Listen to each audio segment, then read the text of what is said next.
இது வரைக்கும் ஒரு 15 எக்ஸாம் எழுதியிருப்பேன். 15 எக்ஸாம்லையும் நான் கிளியர் பண்ணதில்லை. கிளியர் பண்ண வீட்டில் போய் அம்மாக்கிட்டே அப்பாக்கிட்டே சொல்லுவேன், இந்த மாதிரி கிளியர் பண்ணல அப்படின்னு. எதுவுமே சொல்ல மாட்டாங்க. சரி பரவாயில்ல அப்படின்னு மட்டும் தான் சொல்லுவாங்க. நான் வீட்டில் படிக்கிறேன்னா ஏன் படிக்கல, என்ன பண்ணுற அப்படின்னு ஒரு வார்த்தை கூட என்கிட்ட கேட்டது கிடையாது. என் மேலே நம்பிக்கை வச்சாங்க. இங்கிலீஷில் ஒரு சேயிங் இருக்குது, silence is better then spoken words அப்படின்ட்டு. அவங்க சைலன்ஸ் தான் நான் இங்கே வந்து நிற்கிற காரணம். 2023 எக்ஸாமுக்கு ப்ரிப்பேர் பண்ணுறேன். நான் வந்து அக்ரி கிராஜுவேட். ஸோ நான் வந்து லாஸ்ட் இயர்லேருந்தே வந்து IBPS SO A4 அப்படிங்கிற ஒரு எக்ஸாம் தான் ப்ரிப்பேர் பண்ணேன். 2024 எனக்கு கிடைக்கல, மெயின்ஸ் கிளியர் ஆகலை.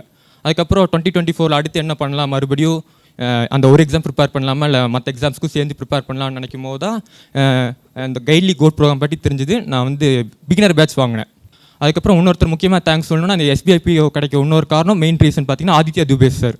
அவரோட இன்டர்வியூ கோர்ஸ், அதுக்கப்புறம் GDGE exercise help the lot me sir. Thank you very much for that. இப்போது SBIPOவில் குவாலிஃபைங் மார்க்ஸில் நான் பாதிக்கு பாதி அவரோட இன்டர்வியூ பேட்ச், அதுக்கப்புறம் GA ஹசில் பேட்ச் பார்த்தீங்கன்னா ரொம்ப ஹெல்ப்ஃபுல்லாக இருந்துச்சு எனக்கு கரண்ட் அஃபேர்ஸ் ரிவிஷன் பண்ணுறதுக்கு.